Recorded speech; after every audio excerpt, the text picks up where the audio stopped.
Elena Faraday stood at the edge of the portal, the swirling vortex of time shimmering before her.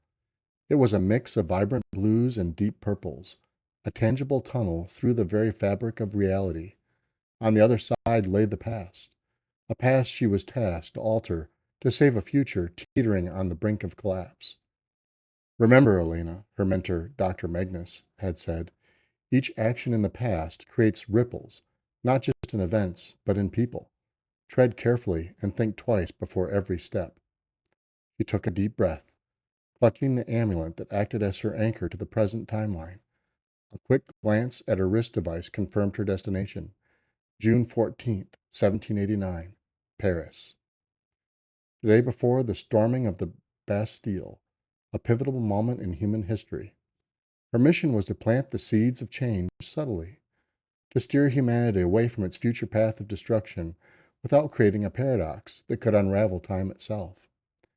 As she stepped through the portal, she felt the familiar tingling sensation, her atoms aligning with the temporal coordinates. The world around her blurred and then sharpened into focus. She found herself in the bustling streets of Paris, the air thick with tension and the scent of impending revolution. Elena adjusted her period-appropriate clothing, a simple but elegant dress that allowed her to blend in with the crowd. She had a clear objective: to meet with a group of revolutionaries who, unbeknownst to them, would play a crucial role in shaping the future of human governance. Her task was to nudge their leader, a young and idealistic Jean-Luc Dufresne, towards a vision of unity and cooperation rather than the chaos that would follow. Navigating the crowded street, she finally spotted the meeting place, a dimly lit tavern tucked away in a narrow alley. She entered cautiously, her eyes scanning the room for Jean-Luc. He was there, surrounded by a group of fervent supporters, his voice a beacon of hope and determination. Elena approached, her heart pounding. She had rehearsed this moment countless times, yet the weight of the future rested on her every word. "Excuse me, monsieur," she said, her French accented but fluent. "May I join you? I have news from the outskirts that might interest you." Jean-Luc looked up, his eyes narrowing with curiosity. "Of course, mademoiselle. We are always eager to hear from the people." As she began to speak, weaving her tale of unity and hope, she couldn't help but notice the fire in Jean-Luc's eyes. He was a man of passion, driven by a vision for a better world, but he was also a man who could be swayed, his ideals still malleable.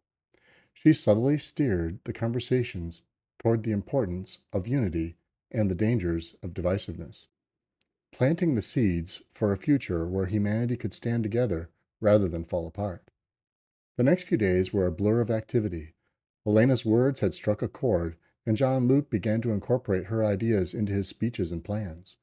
The revolutionaries started to speak not just of overthrowing the old regime, but of building a new world where cooperation and understanding were paramount. But altering the past was never without its challenges. As Elena moved through time, she encountered resistance from those who preferred the chaotic path of history as it was.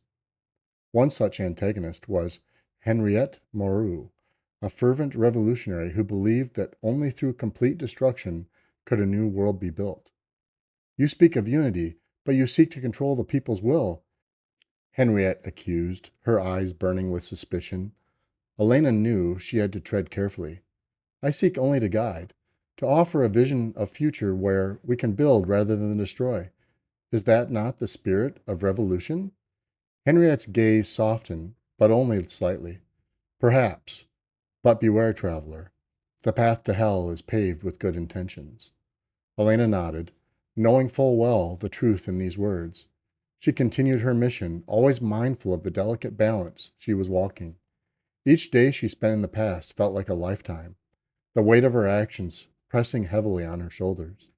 As the weeks passed, the revolution took a new tone. Jean-Luc's speeches began to resonate with a message of unity and hope, and the people started to envision a future where cooperation and mutual respect could lead to a prosperous society. Elena's influence was subtle but profound, and she felt a sense of accomplishment growing within her. But her task was far from over. One fateful evening, as she sat in a small cafe, a shadow fell over the table. She looked up to see a tall, imposing figure, his face shrouded in darkness. "You have done well, traveler," he said, his voice a deep, rumbling baritone. "But your journey is not yet complete." Elena's heart raced. She recognized the voice. It was Alistair, another time traveler, but one with a far more sinister agenda.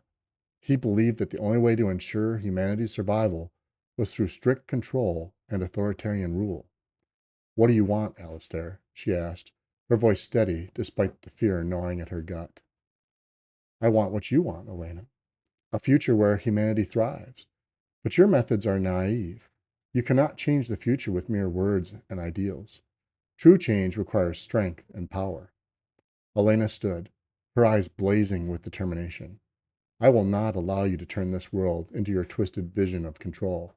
Humanity deserves the chance to choose its own path." Alistair laughed, a cold, mirthless sound. "We shall see, traveler.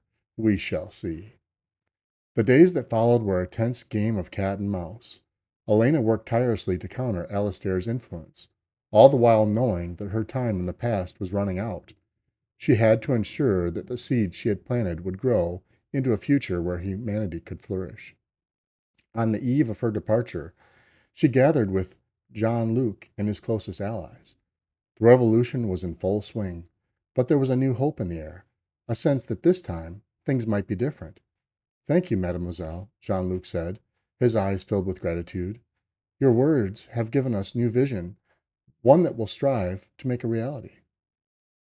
Elena smiled, her heart full. "The future is in your hands now, Jean-Luc. Make it a future worth fighting for." As she stepped back through the portal, the world around her began to fade, the past dissolving into the present. She emerged in her own time, the weight of her mission lifting from her shoulders. The future was still uncertain, but for the first time she felt a glimmer of hope. Back in the present, Dr. Magnus greeted her with a warm smile. "Welcome back, Elena. How did it go?" Elena sighed, a mixture of relief and exhaustion washing over her. "It's hard to say. I planted the seeds, but only time will tell if they grow." Dr. Magnus nodded, a thoughtful expression on his face. "That's the thing about time, Elena. It's always in motion, always changing. All we can do is hope that our actions, no matter how small, will help guide it towards a better future." As she looked out at the bustling cityscape before her, Elena couldn't help but feel a sense of optimism. The future was a vast, uncharted territory full of possibilities, and she was determined to do everything in her power to ensure that it was a future worth living in. Elena's journey had taught her many things, but perhaps the most important lesson was that the future was not a fixed point, but a canvas, one that each of us has the power to shape. And as she looked towards the horizon, she knew that no matter what challenges lay ahead, humanity would find a way to rise above them, united and stronger than ever before.